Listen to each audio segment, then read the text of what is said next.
Para ello nos acompaña el profesor Carlos Medina Gallego, es analista político, es catedrático universitario en la Universidad Nacional de Colombia, experto en temas del conflicto, con nosotros también desde Bogotá. Profesor Medina, ¿cómo está? Muy buenas noches. Muy buenas noches, Tatiana, para vos y para todos los amigos de Telesur. Muchas gracias. Este documento, esta carta, entre los que la firman, algunas de las bandas además más poderosas y que han producido un verdadero baño de sangre en Colombia, están las autodefensas gaitanistas de Colombia, que en otras partes del país son el Clan del Golfo, los Caparros, Rastrojos, los Xotas de Buenaventura, la Inmaculada de Tuluá, que no estaba, pero resulta que sí existe, los mexicanos de Quibdó. Primera pregunta, ¿y es que están todos tan interconectados que sacan un documento público? Profesor, ¿qué cree usted? Sí, yo creo que hay una relación entre ellos que funciona a través de redes de comunicación para operar conjuntamente en el territorio y para coordinar acciones que los puedan llevar a un tipo de propuesta como la que hoy le hacen al gobierno de Gustavo Petro. Y es importante saludar el hecho de que dispongan su voluntad para hablar con el nuevo gobierno y que éste tome en consideración esa propuesta y comience a hacer los análisis pertinentes para mirar cuál puede ser la oferta de justicia que se les puede hacer con el propósito de poner fin al conflicto en los territorios y poder construir la paz. Pero es muy común que ellos mantengan relaciones articuladas por distintas actividades que se desarrollan en los territorios, entre una de ellas el narcotráfico. Dicen, no podemos ser indiferentes al clamor de los colombianos en este documento para lograr la tan anhelada paz social. Y están entonces involucrando una serie de conceptos por los que el gobierno de Gustavo Petro llegaba justamente a la presidencia, pero parece bastante oportunista que estos grupos criminales, realmente no sabemos si saben qué es la paz social, así lo digan en este documento. ¿Usted qué opina? Hay una serie de analistas, entre ellos Fernando Trejos, que acaban de producir un documento en el que tratan de hacer una nueva caracterización de estos grupos en el marco de una propuesta que les da algunos elementos políticos y sociales en términos de que no constituyen los viejos grupos paramilitares ni bandas criminales únicamente, sino que también tienen componentes políticos y generan una serie de adhesiones y legitimidades en los territorios que es importante señalar, porque ellos controlan territorios, han sido capaces de generar acciones de paralización de la economía, la vida social y política en los territorios, y eso genera un tipo de comportamiento y de reconocimiento que le da un carácter distinto y que podría permitir que se hiciera un análisis con todo el acompañamiento que puedan tener por parte de la academia para hacer una caracterización de estos grupos que pueda definir la ruta de justicia que se les puede ofertar. Son más de 6.000, de entre todos estos, el Clan del Golfo más los otros 27 que firman, hombres y mujeres que estarían armados al margen de la ley. ¿Es esta una cifra aproximada o es bastante real pensar que son 6.000 personas que se encuentran dentro de estos grupos armados ilegales, profesor? Siempre es difícil hacer un cálculo exacto del número de personas que se encuentran en armas. Se hacen aproximaciones tomando en consideración algunos indicadores, pero es importante señalar que el Clan del Golfo funciona como un nodo que construye redes y subcontrata a grupos criminales en distintas partes del territorio cuando requiere hacer presencia en él. Va sometiendo a grupos particulares que están articulados a la criminalidad para que funcionen en torno a la razón social del Clan del Golfo y pueden generar ese tipo de empleo criminal en el marco de un capitalismo criminal que es el que ellos desarrollan. Entonces es posible que haya un número considerable que se expande o se contrae según el tipo de acciones que vayan a emprender. Pero recordemos que estos grupos están articulados al narcotráfico y no se someterían si no existe por parte del nuevo gobierno una nueva política y una nueva estrategia en la lucha contra el narcotráfico. Hoy, los asesores y los grupos de trabajo del nuevo gobierno, del gobierno entrante, vienen trabajando propuestas muy interesantes para desarrollar en torno a la disminución de los cultivos de hoja de coca, a la utilización cultural, social, cosmética y alimentaria de los productos que han sido utilizados de manera ilegal y a generar una propuesta de regulación de la producción para que pueda sostenerse los abastecimientos de los consumidores en los países adictos, pero bajo unas características particulares que derrumbaría el negocio del narcotráfico, es fortalecido fundamentalmente por el carácter ilegal del mismo. Entonces hay que unir a la desmovilización o al sometimiento a la justicia de los grupos ilegales una estrategia también de disminución y de poder frenar el desarrollo de las economías del narcotráfico, que son las que alimentan y justifican este tipo de grupos. Pero, profesor, para eso se necesitarían otros países, para realmente pensar en una lucha efectiva contra el crimen organizado directamente ligado al narcotráfico. Bueno, y Colombia, que es el principal productor de cocaína, que además se va a Estados Unidos, que es el principal consumidor de cocaína del mundo. Así que se necesitarían otros países y entre ellos fundamental Estados Unidos, porque además es la lucha que ha impuesto Estados Unidos bastante fracasada en nuestro continente. Es absolutamente claro, Tatiana, de que Estados Unidos juega un papel importante y que sus políticas de lucha contra el narcotráfico, la guerra que han desarrollado contra el narcotráfico, han sido un rotundo fracaso. Hoy Estados Unidos tiene la oportunidad de ensayar otras rutas en una agenda que se debe construir y que ya ha sido sugerida por el gobierno norteamericano, que ya está teniendo los delegados del gobierno norteamericano para conversar con el nuevo gobierno colombiano en relación con la lucha contra el narcotráfico.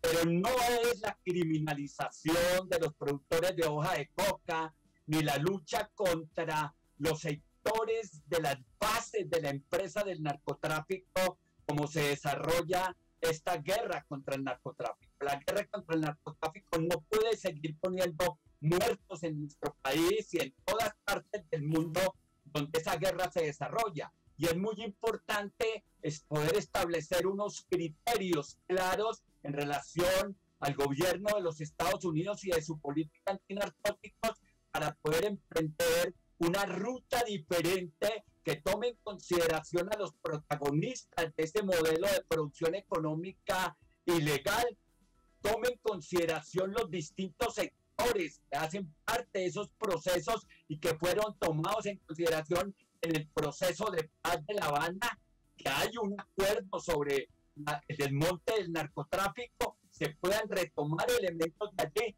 se puede avanzar en un proceso de regulación de la producción de la hoja de coca, de amapola, de marihuana y la utilización debida de la misma en el marco de una política de salud pública.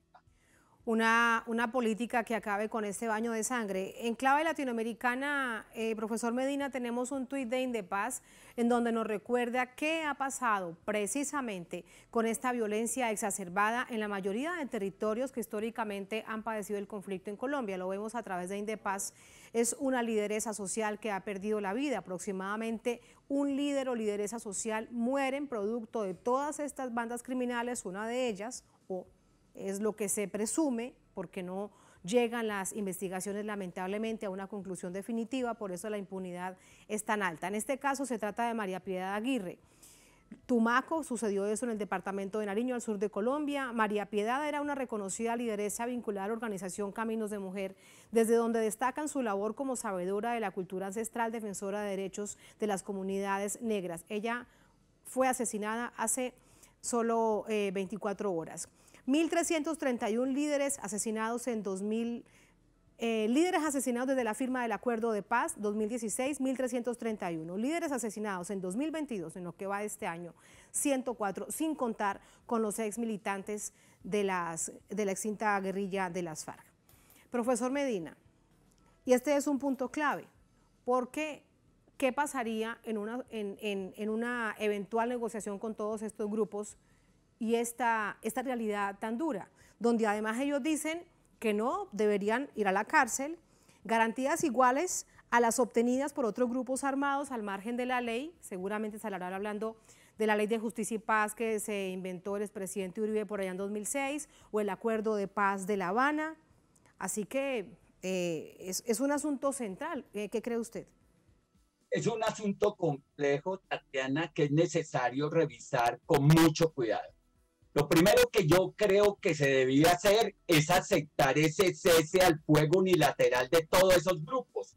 ¿Por qué razón, Tatiana? Porque eso sí es cierto, que son esos grupos los que están asesinando y no la institucionalidad operando de manera encubierta a través de los organismos de inteligencia para acabar a los liderazgos sociales.